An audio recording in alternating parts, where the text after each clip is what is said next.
Want to know why? Ask how. Howard the Humongous. Okay, this is a tale of two conspiracies. Big ones.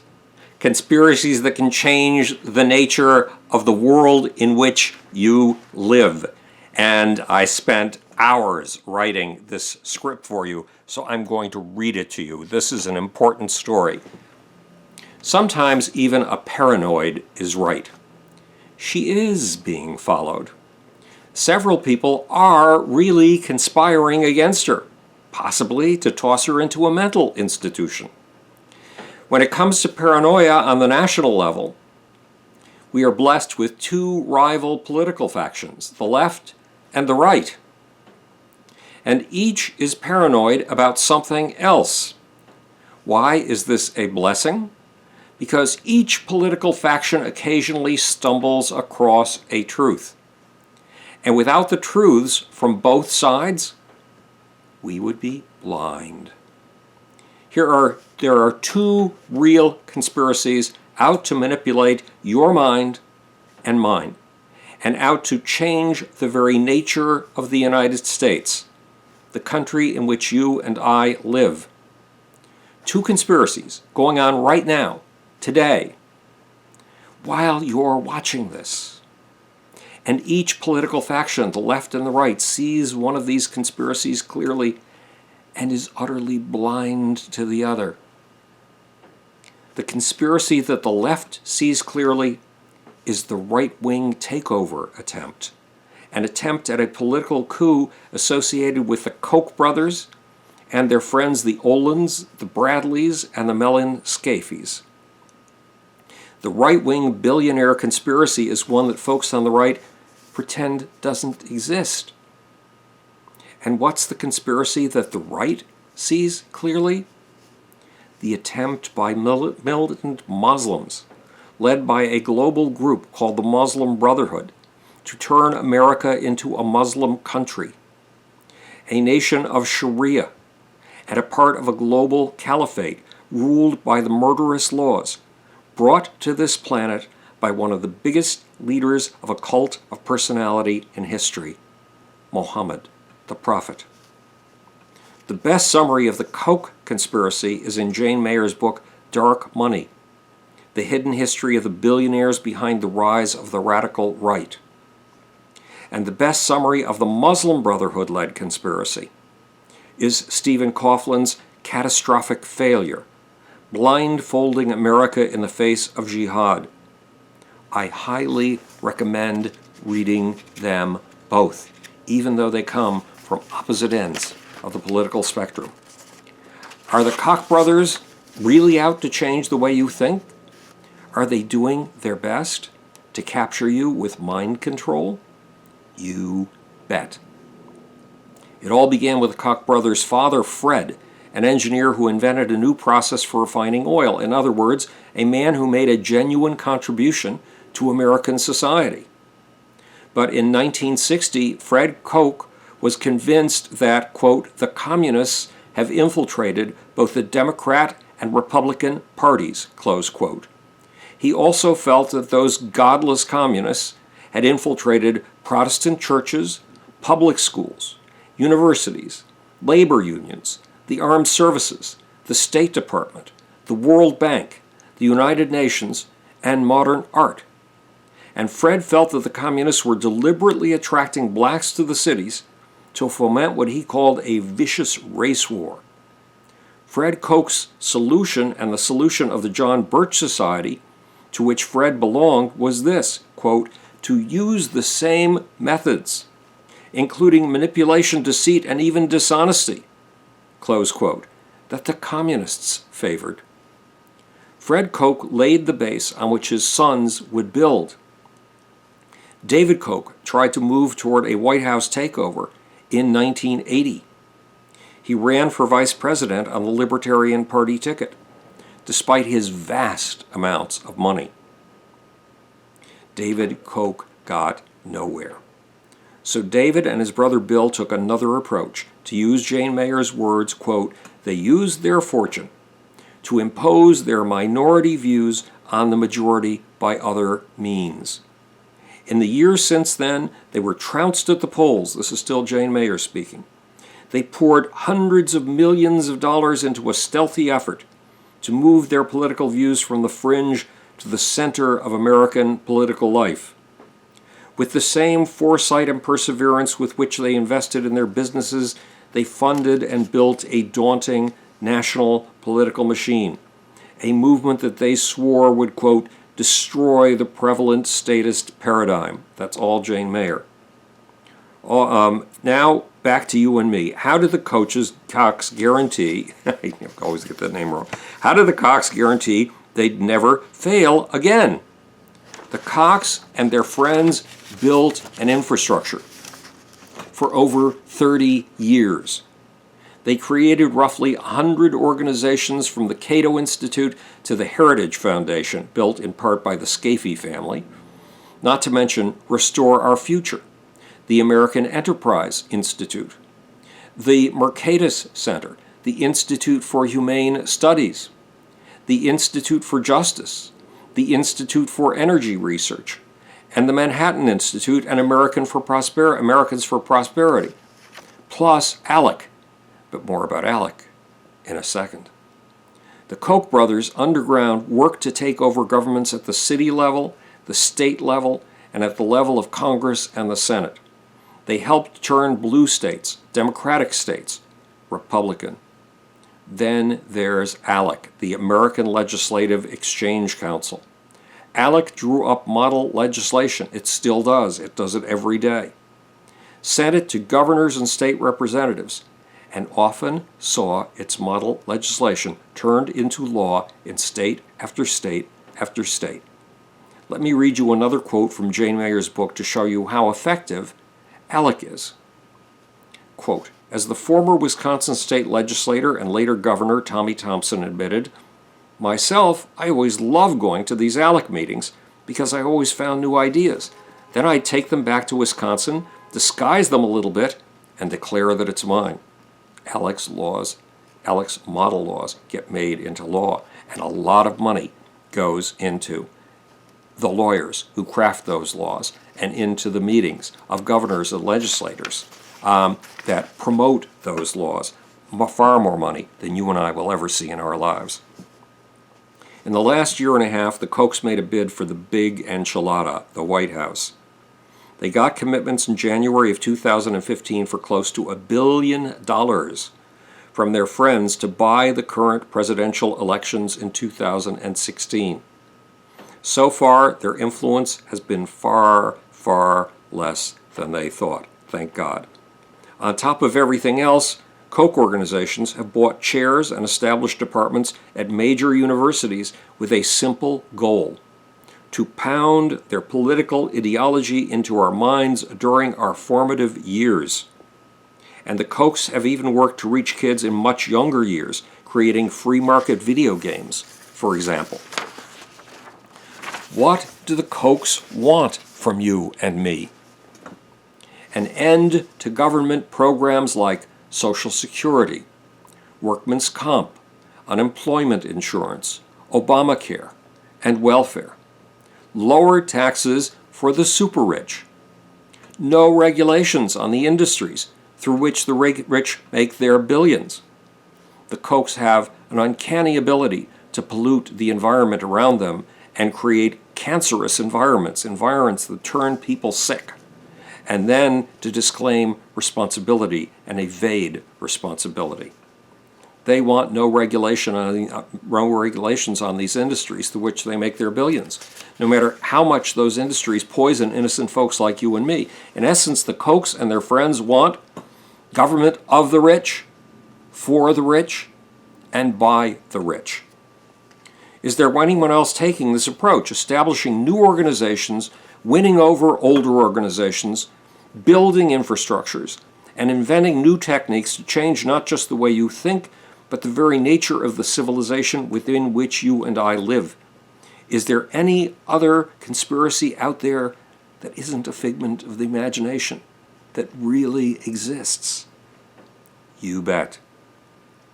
It's a flock of at least 29 American Muslim organizations led by the Muslim Brotherhood. What's the Muslim Brotherhood, and how in the world can it manage a conspiracy to take over your life and mine? The Muslim Brotherhood was founded in 1928 by Hassan al-Banna in Egypt. It's a global organization that in the years of its exile from the Middle East had its headquarters in Germany. The Muslim Brotherhood's motto is simple. Allah is our objective. The Prophet is our leader. The Quran is our law. Jihad is our way. And dying in the way of Allah is our highest hope. Yes, jihad. Holy war is our way, says this motto. And dying in the way of Allah, dying as a martyr, dying as a shaheed, in other words, dying while killing unbelievers, so you can get an express ticket to paradise, is our highest hope, says this motto. Oh, and that bit about the Quran is our law, that means Sharia must rule everyone, everywhere, including in America. If you doubt me, try this. In 1991, the Muslim Brotherhood mapped out its plan for a North American takeover. Yes, takeover. The Brotherhood called this document an explanatory memorandum on the general goal for the group in North America. It said that Brotherhood members, quote, must understand that their work in America is a kind of grand jihad. Let me repeat that. A grand jihad. For what purpose? Says the explanatory memorandum, for, quote, eliminating and destroying the Western civilization from within, and sabotaging its miserable house by their hands and the hands of the unbelievers, so that it is eliminated. Yes, so that Western civilization is eliminated. And God's religion, that's Islam, is made victorious over all other religions. Let me repeat, the Muslim Brotherhood's goal for North America is eliminating and destroying the Western civilization from within and sabotaging its miserable house by their hands, your hands and mine, and the hands of the believers. Not only that, there is a further purpose, a big one, to eliminate Western civilization and make God's religion, Islam, victorious over all other religions. So kiss your atheism, your Buddhism, your secularism, your scientism, your Judaism, or your Christianity, goodbye, at least if the Muslim Brotherhood has its way. What's more, the Muslim Brotherhood doesn't want to take us apart all by itself. It wants to warp our understanding until we destroy our, quote, miserable house by our own hands. It wants to force communities to destroy themselves. Forcing communities to destroy themselves by their own hands is something Muhammad pioneered and enjoyed doing. But that's another story for another time. In its goals, the Muslim Brotherhood is not a voice in the wilderness. Its memorandum named 29 sister organizations that would help in this grand jihad. Just like the Koch brothers, the Muslim Brotherhood had an infrastructure, and that infrastructure has grown dramatically since 1991. Stephen Coughlin is a security specialist who used to brief the military and intelligence community on the militant beliefs of folks like the Muslim Brotherhood, something it's very important to know about if we are the target of a grand jihad. He briefed, that is Coughlin, briefed our government on the sort of Muslim extremist beliefs that have led to 9/11, to 9/11, to the Fort Hood shooting, to the San Bernardino shooting, to the Charlie Hebdo attack, to the Paris massacre, to the attacks in Brussels, and to more suicide bombings in the Muslim world than you and I could possibly count. Alas, Coughlin used to brief the intelligence community. Then Muslim Brotherhood groups convinced the Obama administration and left-leaning intellectuals like me that they were the voice of moderate Islam, No Grand Jihad? None of the folks that the Muslim Brotherhood sought to manipulate did their fucking homework. None dug into the Brotherhood's statement of its goals for North America. This is treason. None realized that the Muslim Brotherhood is a jihadist organization that aims to take America over root, branch, and barrel. In 1992, the Muslim Brotherhood and its allies had a major breakthrough. One of the Muslim Brotherhood's 29 allies latched onto a word that it had gotten from Islamic propagandist and intellectual demigod Edward Said, a man who said in a 1993 New York Times Sunday magazine article that the idea of a militant Islamic threat was utterly and completely phony. Then came 9/11. The very same man, Edward Said, in 1986, had come up with a magic word, Islamophobia. And the Muslim Brotherhood and its sister organizations decided to use that magic word, Islamophobia, to the hilt. To do what? To suppress criticism of Islam, to get us to tear ourselves apart with our own hands, to say that criticism of Islam or research into Islam's dark side is a form of racism and bigotry, to keep people like you and me from knowing or revealing the simple truths of Islam. What truths did the Muslim Brotherhood and its allies want to repress? The fact that Muhammad was a brutal military commander who enjoyed beheadings, torture, and genocide. The fact that Muhammad was an imperialist who conquered 317 square miles of territory a day. The fact that Muhammad was a totalitarian political leader who killed his critics and set out to conquer the world.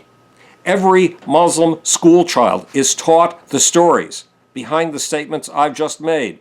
They are hidden in plain sight, and we are supposed to take out our own eyes and be blind.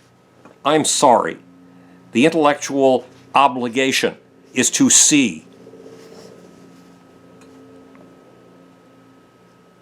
You heard me write about the world, conquering the world, the whole world. As Muhammad put it, quote, Allah drew the ends of the world near one another for my sake, and I have seen its eastern and western ends, and the dominion of my ummah, my body of followers, would reach those very ends. But Muhammad didn't just talk. He acted. In 629 AD, Muhammad sent letters to the 6 biggest superpower rulers in the Middle East and Europe, the 6 biggest empires in sight. Folks like the Persian Emperor Chosroes, oh, by the way, that territory was not just the Middle East and Europe, but also covered Asia Minor and India. Back to the story. In 629 AD, Muhammad sent letters to the 6 biggest superpower rulers in the Middle East, the 6 biggest emperors in sight, folks like the Persian Emperor. The Persian Empire was huge. Chosroes. And the emperor in Byzantium who ran the Roman Empire, Hercules. These were awesome, world-changing heads of state. And Muhammad was the leader of a tiny desert band. But Muhammad invited each of these gentlemen to Islam. And there was a catch. An invitation sounds like a polite offering. However, Muslim sources that you and I are not supposed to read, simple ones, the Quran and the Hadith, another set of holy books, eyewitness accounts of Muhammad's life, say something very clear. There is a penalty for not accepting the invitation to Islam. That penalty is death. The emperors, the 6 emperors, ignored their invitations. It was a mistake. Within the next 50 years, Islam toppled nearly every empire on Muhammad's hit list. Islam took that empire's territory and raped and pillaged. Raped and pillaged. That is a privilege that is guaranteed in the Quran. In an entire chapter, chapter 8, whose title is sometimes translated as the loot and sometimes translated as the booty. Islam is a religion of war. Islam killed conquered peoples by the hundreds of thousands. 4 generals were cited for having killed over 100,000 people each. And Islam wiped indigenous cultures and indigenous religions like Zoroastrianism, the religion of the Persian Empire. It wiped them from the minds of the few people it allowed to survive. It wiped them from the face of the earth. Instead, it installed Islam, complete with Islam's murderous totalitarianism. No tolerance for criticism. No tolerance for deviance of any kind.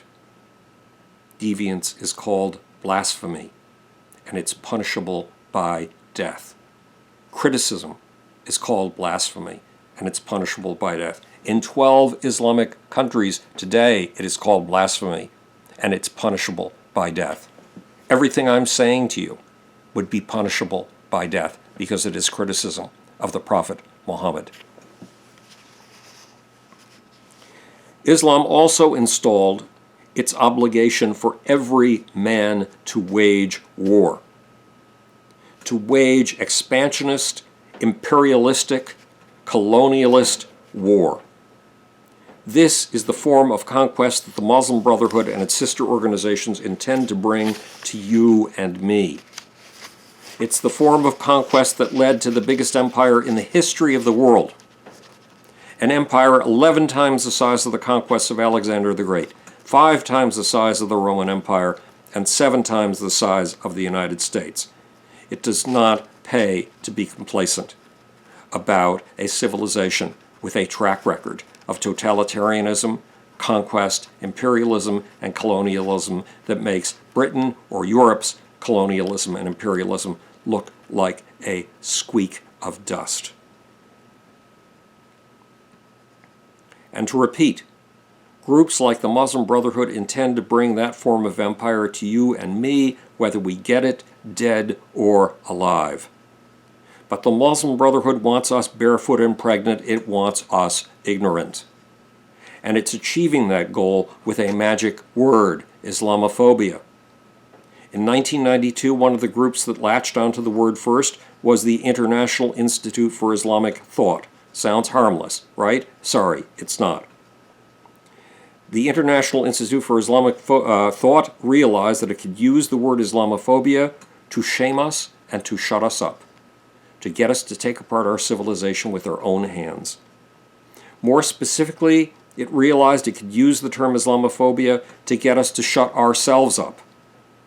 With the word Islamophobia, the Muslim Brotherhood and its allies could make legitimate reports we need to hear, about the heart and soul of Islam. Stories about Muhammad's murderous example that again are taught to every Muslim school child. Sound like paranoid ravings. Remember, Muhammad commanded 65 military campaigns. He personally led 27 of them. And he loved to behead